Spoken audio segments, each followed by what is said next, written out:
Hi, everybody. Welcome back to our third episode on change. Brian and I have been presenting some different topics on change. In the first episode, we talked about the definition of change versus transformation. In the second episode, we talked about the benefits of change. And on this episode, we're going to be talking about some practical strategies that people can use when change may impact them, not only in business but also personal. But we'll get more into that in just a minute. My name is Ann Bloom. I am a leadership educator, advisor, published author, and speaker. I work with leaders and employees to help them navigate today's world of uncertainty. And Brian, do you want to introduce yourself? Yes, hi everyone. My name is Brian Epstein. I'm glad to be here. I am a career coach and a leadership coach. I've been doing this for over 25 years. I too have worked with employees and leaders, managers of organizations, helping people and coaching people who have been either promoted to new roles or new executive positions within their organizations or other organizations. I've been supporting them as they've been transitioning to new roles. So happy to be here. Thanks, Brian. Brian, let's start. I have a question for you. What can people do to regain a sense of control when change happens? And it may not be the change that they want. Sure, I think so many people go through change all the time, and some of the change we don't want. So I think the first thing is to look at when change happens, what are the things I can control and what are the things that I can't control? And then cope with it and realize that there are certain things that we can have an impact on. One thing we can have an impact is our emotions. So when change happens, it's automatic that certain emotions are going to happen within us. We need to look at what we can change in those emotions. Do I need some support? Do I need to talk to someone? Do I need to talk to a friend? What other ways can I deal when those change comes up that it brings up some bad emotions?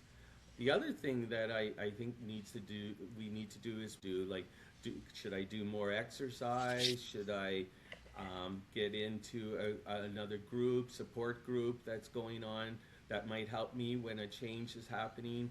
Or do I need to form my own organization? What other things can I do? The bottom line is that we need to look at what we can control, and we need to look at what I can't control, and the things I can control, I need to take steps to help me when some kind of a decision is made that I'm not happy with.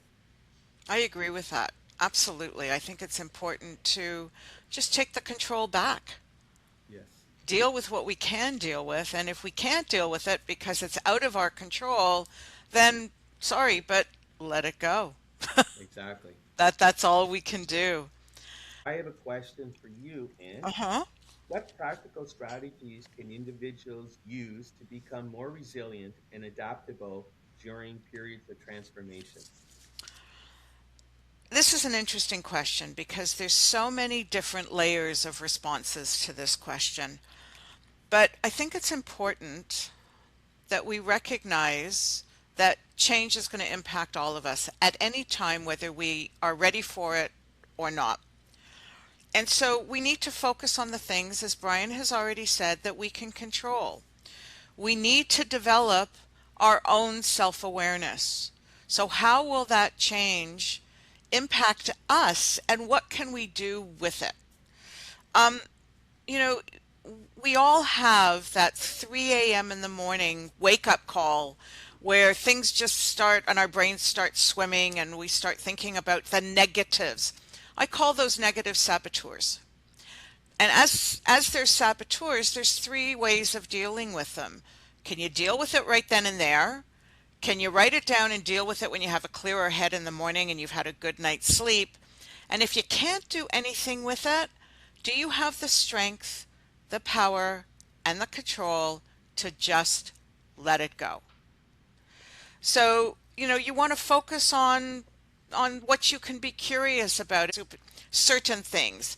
Ask the questions, talk to people, build a support network, and view change as a learning opportunity.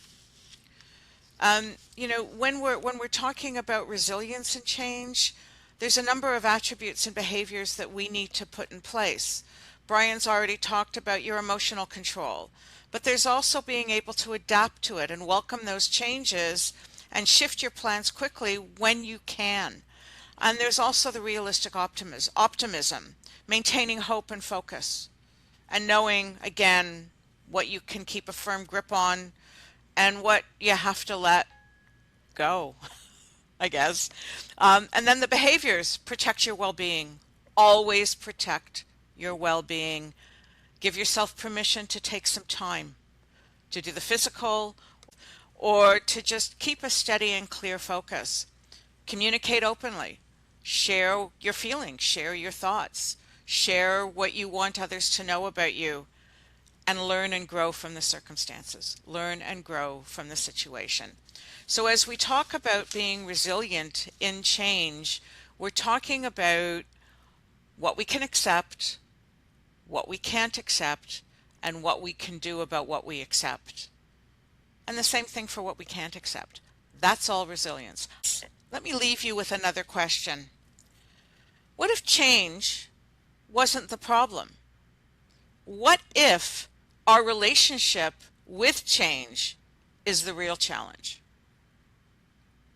Something for you to think about, something for all of us to think about. Brian, any comments on that? Well, I love your answer. You covered everything, and I know you gave a lot of things to do. But I'm one thing you did say. I'm just wondering how you would handle this as a coach when you said just let it go. And a person says, "I still can't let it go. It's still taking over." What would you do as a coach when a client says that to you? Yeah, interesting question, Brian, and thank you for that. I think the most important thing is to find out the why. Why can't you let it go? What is it in your mind that's preventing you from thinking clearly? Because usually when we're dealing with change and we're having difficulty dealing with it, the question is why? Right. If you were to accept that change, what are the benefits, the results, and the solutions it would bring? If you don't accept that change, what are the benefits, results, and solutions you'll have because you didn't accept it? And then, try and find the happy medium and try and find the way that you can work within that change. So let it go. Let it go because oftentimes it's the easiest way to accept and to do. And I have spoken with a number of leaders and employees alike who have said to me, but I want it my way. And unfortunately, my way doesn't work in today's world of uncertainty. It just doesn't work. And so, we have to listen to our employees. We have to listen to our inner person. We all have that person that sits on our shoulder that bops us in the head when we don't agree or want to agree with something.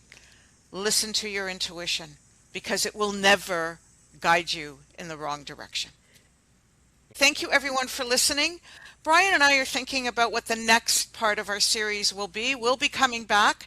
Should you have any questions, don't hesitate to reach out to me at ann@youraspirecoach.com. Brian, where can people reach you?